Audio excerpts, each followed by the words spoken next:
Well, Eliza, you've had a bit of your own back, as you call it. Have you had enough? And are you going to be reasonable? What do you want any more? You only want me back to pick up your slippers and put up with your tempers and fetch and carry for you. I haven't said I wanted you back at all. Oh, indeed. Then what are we talking about? About you, not about me. If you come back, I shall treat you just as I have always treated you. I can't change my nature, and I don't intend to change my manners. My manners are exactly the same as Colonel Pickering's. That's not true. He treats a flower girl as if she was a duchess. And I treat a duchess as if she was a flower girl. Oh, the same to everybody. Just so. Like father. Without accepting the comparison at all points, Eliza, it's quite true that your father is not a snob, and that he'll be quite at home in any station of life to which his eccentric destiny may call him. The great secret, Eliza, is not having bad manners or good manners or any other particular sort of manners, but rather having the same manner toward all human souls. In short, pretending as if you were in heaven, where there are no third-class carriages, and one soul is as good as another. Amen! You were born a preacher. The question is not whether I treat you rudely, but whether you ever heard me treat anyone else better. I don't care how you treat me. I don't mind you swearing at me. I shouldn't mind a black eye. I've had one before this. But I will not be passed over. Then get out of my way, for I won't stop for you. You talk about me as if I were a motor bus. So you are a motor bus, all bounce and go, with no consideration for anyone. Well, I can do without you, and don't you think I can't?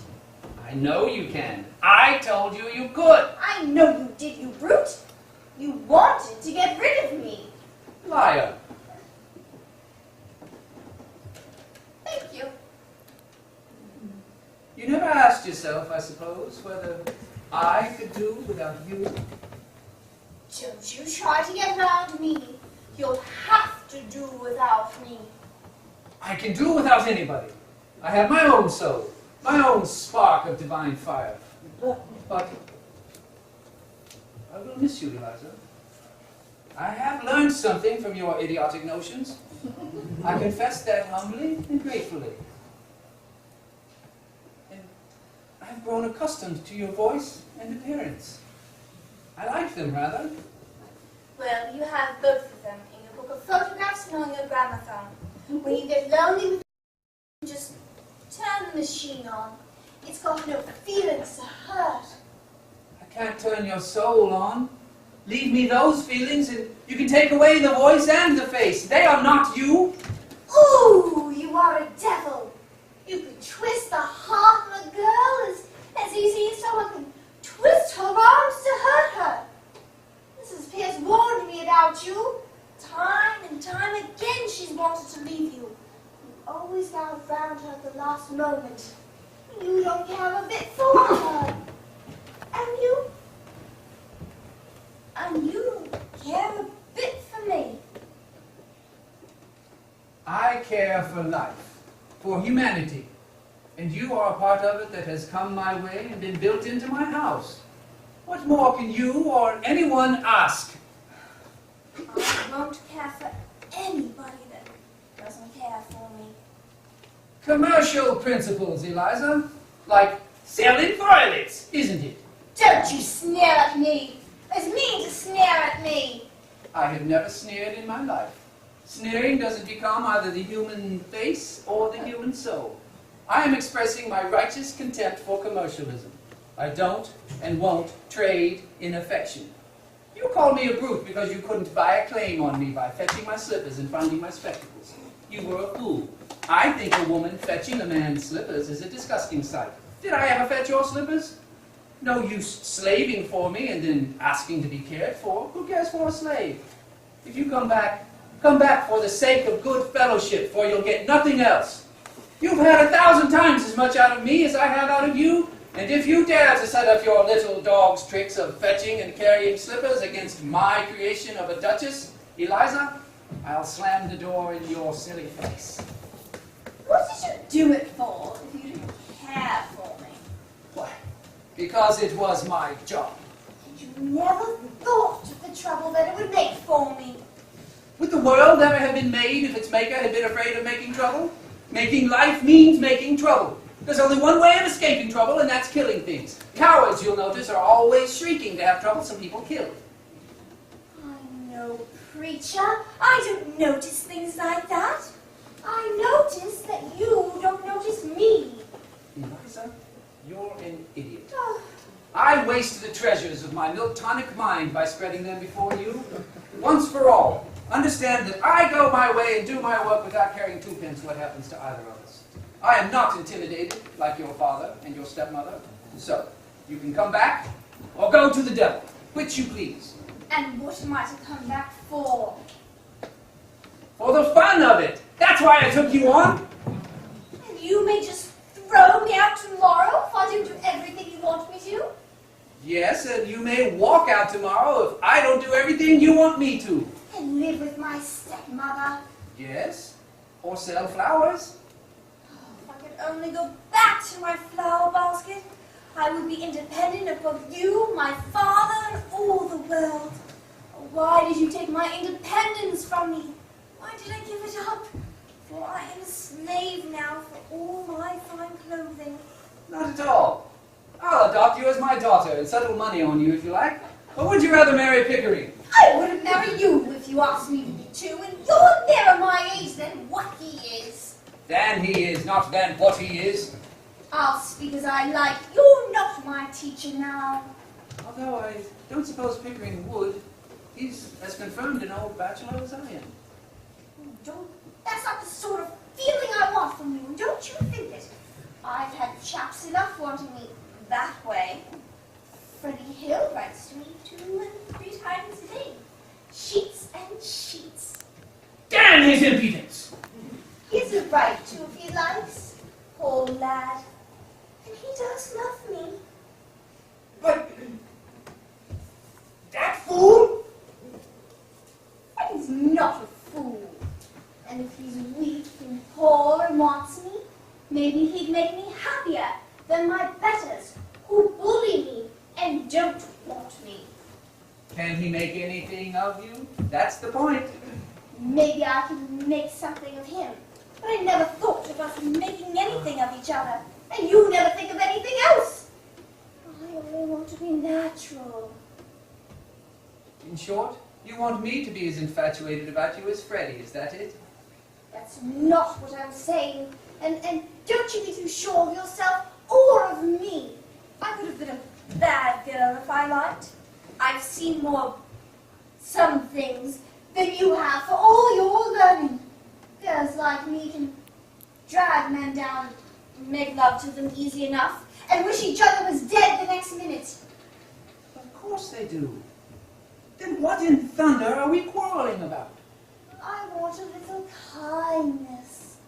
I know I'm only a common ignorant girl, and you bookland gentlemen, but I'll knock dirt under your feet. What I done, what I did, was not for the dresses and the taxis. I did it because we were pleasant together, and I came to care for you. Not to want you to make love to me, and not forgetting the difference between us, but more friendly like. Well, of course, that's just how I feel. And how Pickering feels. Eliza, you're a fool. Oh, that's not the proper answer to give me. Well, it's all you'll get until you stop being a common idiot. If you're going to be a lady, you have to give up feeling neglected if the men you know don't spend half their time sniveling over you and the other half giving you black eyes. If you can't stand the coldness of my sort of life and the strain of it, then go back to the gutter. Work till you're more brute than a human being, and then cuddle and squabble and drink till you fall asleep. Oh, it's a fine life, the life of the gutter. It's real, it's warm, it's violent. You can feel it through the thickest skin. You can taste it and smell it without any training or any work. Not like science and literature and classical music and philosophy and art.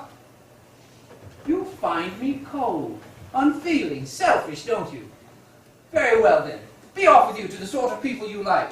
Marry some sentimental hog or other with lots of money, and a thick pair of lips to kiss you with, and a thick pair of boots to kick you with. If you can't appreciate what you've got, you'd better get what you can appreciate. Ooh, you are a cruel tyrant. You turn everything against me. I'm always in the wrong. Don't you be too sure of yourself that you'll have me to trample on and talk down to. You think I have to come back to Wimble Street because I have nowhere else to go but father's. Don't you be too sure of yourself or of me. I'll marry Freddie, I will, as soon as I'm able to support him. What? That poor devil, that young fool who couldn't get a job as an errand boy even if he had the guts to try for it? Woman, do you not understand that I have made you a consort for a king? And he loves me. Oh. That makes him king enough for me. I don't want him to work. He wasn't brought up to it as I was. Go and be a teacher. What will you teach in heaven's name? What you taught me.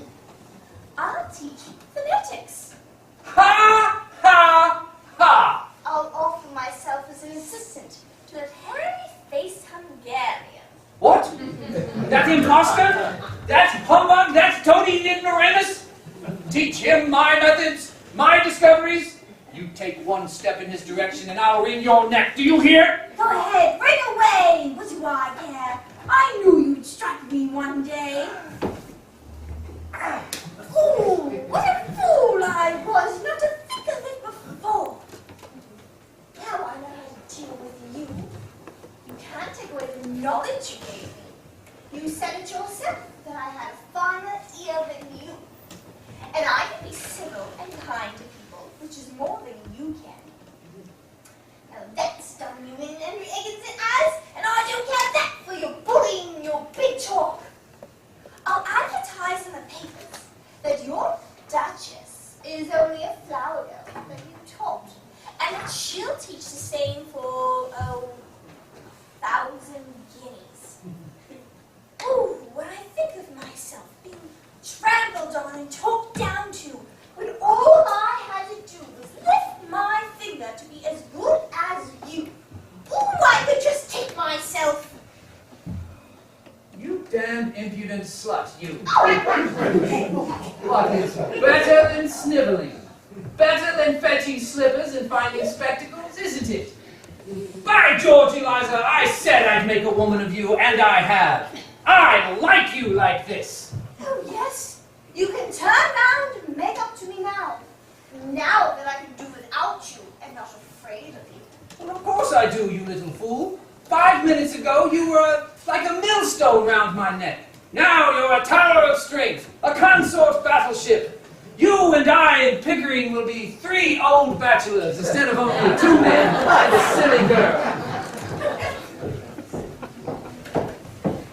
The carriage is waiting, Eliza. Are you ready?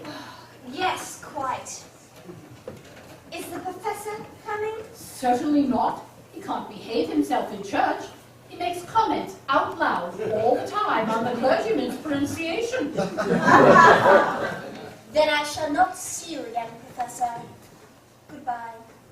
Goodbye, dear. Goodbye, Mother. Oh, by the way, Eliza, order a ham and a Stilton cheese, will you? And buy me a pair of reindeer gloves, number 8s, and a new tie for that new suit of mine. You can choose the color. Number 8's are too small for you if you want them lined with lamb's wool. You have 3 new ties that you've forgotten about in your dresser drawer upstairs. Colonel Pickering prefers double blouses to Stilton, and you don't notice the difference. I telephoned Mrs. Pierce this morning not to forget the ham. What you ought to do without me, I cannot imagine. I am afraid you have spoiled that girl, Henry. I would be uneasy about you and her if she were less fond of Colonel Pickering. Pickering? Nonsense. She's going to marry Freddie. Ha ha! Freddie! Freddie!